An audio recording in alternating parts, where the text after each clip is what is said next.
Urdu zone 24 میں خوش آمدید۔ بڑھتے ہیں اپنے ناول عشق یارم کی قسط نمبر 2 کی جانب۔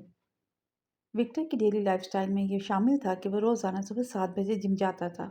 آج بھی وہ جم میں ہی موجود تھا۔ سلیولیس شرٹ پہنے ویٹ لفٹنگ کر رہا تھا۔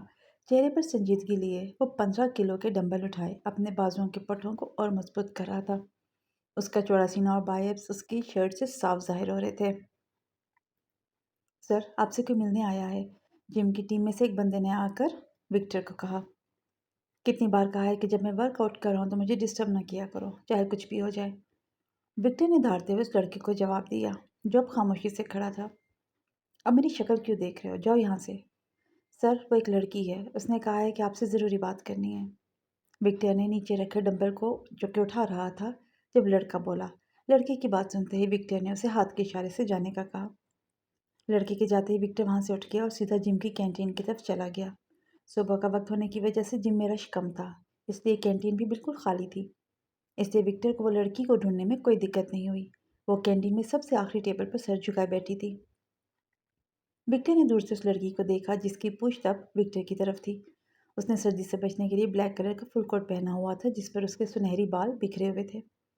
وکٹر اب اس لڑکی کے قریب آ چکا تھا۔ اس سے پہلے کہ وہ اس سے کچھ کہتا، لڑکی نے وکٹر کی موجودگی کو بھانپ لیا۔ ابھی وکٹر 2 قدم پیچھے ہی تھا کہ لڑکی نے فوراً اپنی گردن گھما کر اس کی طرف دیکھا۔ وکٹر کی نظر جب اس لڑکی پر پڑی تو اس نے اپنے قدم وہیں روک لیے۔ تم یہاں کیا لینے آئی ہو شیما؟ وکٹر کے چہرے پر ناگواری کے اثرات تھے۔ چلی جاؤ یہاں سے، میں تم سے بات نہیں کرنا چاہتا۔ وکٹر یہ کہتے ہوئے جانے کے لیے مڑا۔ تم میری بات سنے بغیر نہیں جا سکتے۔ میں جس وکٹر کو جانتی ہوں وہ ہمیشہ دوسروں کی سنتا ہے۔ شیما نے جاتے ہوئے وکٹر کو پیچھے سے کہا۔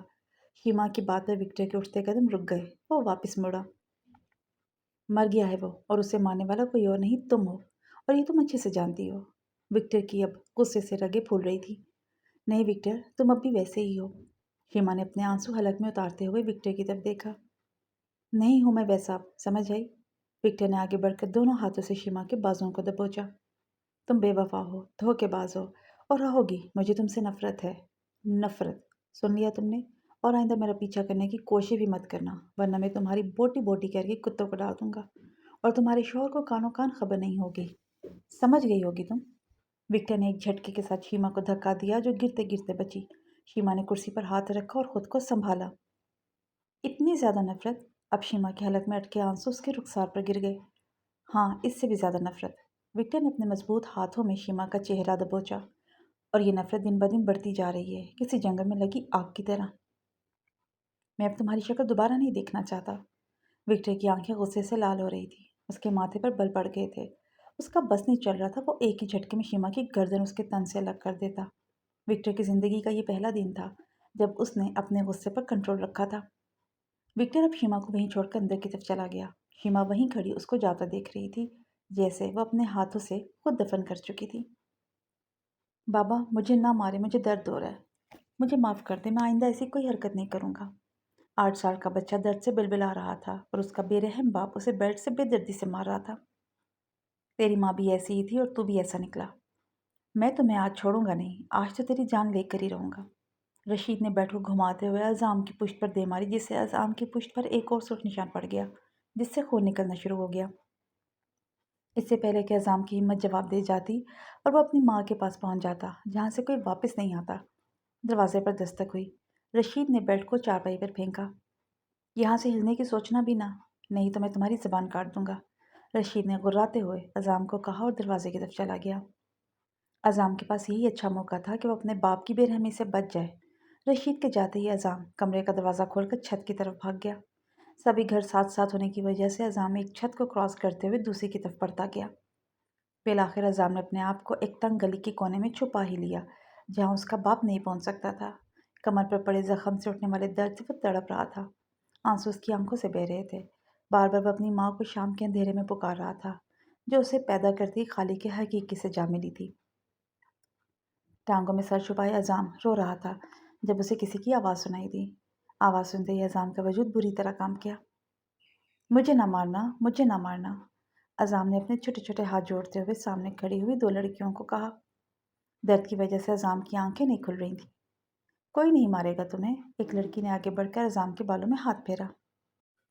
रुई जैसे नरम हाथ की गरमाइश से अज़ाम को अपनायत महसूस हुई। उसने अपनी कमीज़ के दामन से अपना चेहरा साफ किया और आंखें खोलकर उस लड़की की तरफ देख रहा था जो प्यार से उसके बालों को छू रही थी, जिसकी उम्र तकरीबन 20 से 25 साल के दरमियान थी। मैं परी हूँ और ये सोनिया। परी ने सोनिया की तरफ इशारा किया। तुम रो क्यों रहे हो? किसने मारा है? परी ने बड़े ही प्यार से अज़ाम की कमर पर थपकी दी, जिससे वह तड़प उठा। उसके मुंह से चीख निकली। क्या हुआ है? परी ने परेशानी में अज़ाम की कमीज़ को ऊपर किया, जहाँ उसके जख्मों से खून निकल रहा था। ये किस हैवान ने किया है? परी अज़ाम के जख्म देखकर तड़प उठी। तुम चलो हमारे साथ, हम तुम्हारा इलाज करेंगे। परी ने उठते हुए अज़ाम के आगे हाथ बढ़ाया। अज़ाम ने पहले परी की तरफ देखा, जिसके चेहरे पर मुस्कुराहट थी, और फिर सोनिया की तरफ, जो कब से संजीदा खड़ी थी, और साथ ही उसे अपने बाप का जुल्म याद आ गया। अज़ाम ने परी का बढ़ाया हुआ हाथ थाम लिया। परी ने आगे बढ़कर अज़ाम को सहारा दिया और अपने साथ ले गई। अज़ाम सारे रास्ते यही सोचता रहा कि आखिर उसे अपने बाप के जुल्म से निजात मिल गई है। वो अपनी सोचों में गुम था जब गाड़ी एक बड़े बंगले के पास आकर रुक गई। आओ अंदर आओ, परी ने बड़े ही प्यार से अज़ाम को कहा। परी के लहजे में इतनी मिठास थी कि अज़ाम खुद ब खुद उसकी तरफ खींचा चला आ रहा था। 8 साल के बच्चे को परी से वो मोहब्बत मिल रही थी जिसे वो पैदाइश से लेकर अब तक तलाश कर रहा था। परी के घर में अज़ाम का अच्छा खासा ख्याल रखा जा रहा था। उसके ज़ख्म दिनों में ठीक हो गए थे। अज़ाम के चेहरे की रौनक भी वापस आ गई थी। वो अब पहले से बहुत बेहतर लग रहा था। जब परी ने कमरे की खिड़की से उसे बाहर गार्डन में बैठे देखा। अब ये तैयार हो चुका है सोनिया। वक्त आ गया है इस पर जितना खर्च किया है उससे डबल वसूल करने का। परी खिड़की के पास खड़े सोनिया को हुक्म दे रही थी, जिस पर सोनिया अफसरदगी चेहरे पर लिए खड़ी थी। क्या कहा है तुम्हें? जाओ इसे तैयार करो। परी सोनिया पर चीखी। परी, वो अभी बहुत छोटा है। सोनिया के मुंह से ये अल्फाज निकलने की देर थी कि परी ने एक जोरदार तमाचा सोनिया के गाल पर दे मारा। आगे से बकवास करती हो, जो कहा है वो काम करो, मशवरे नहीं मांगे तुमसे। परी के गुस्से से बोलने पर सोनिया फौरन गाल पर हाथ रखे वहां से चली गई। अज़ाम कमरे में रखी किताबों में से एक किताब निकाल कर बेड पर बैठे पढ़ रहा था जब सोनिया हाथ में कपड़े लिए कमरे में दाखिल हुई। सोनिया को आता देख कर अज़ाम ने फौरन किताब बंद कर दी। तुम्हें पढ़ने का बहुत शौक है ना? सोनिया ने कपड़े साइड पर रखते हुए अज़ाम को हाथ से किताब ले ली। बहुत शौक है, मैं क्लास में अव्वल पोजीशन लेता था, अज़ाम ने अपने मासूमाना अंदाज में कहा। अज़ाम की इस बात पर सोनिया थोड़ा मुस्कुराई। उसने आगे बढ़कर अज़ाम का हाथ पकड़ा। कितना नरम है ना तुम्हारा हाथ? सोनिया अज़ाम की उंगलियों के नरम पोरों को छूते हुए बोली। क्या तुम चाहते हो कि तुम नौकरी करो और तुम्हारे पास तुम्हारे अपने पैसे हों जिससे तुम अपनी पढ़ाई मुकम्मल कर लो और साथ में अपने लिए घर भी? सोनिया कहते हुए रुक गई। हाँ, क्यों नहीं, मैं पढ़ूंगा, इसलिए मैं नौकरी भी करूंगा और एक बड़ा आदमी भी बनूंगा, अज़ाम ने बड़े जोश से कहा। सोनिया ने पास रखे कपड़े उठाए और अज़ाम के सामने रख दिए। इन कपड़ों को देखते हुए अज़ाम ने सोनिया की तरफ देखा। ये तुम्हारे कपड़े हैं, आज तुम तैयार हो जाओ।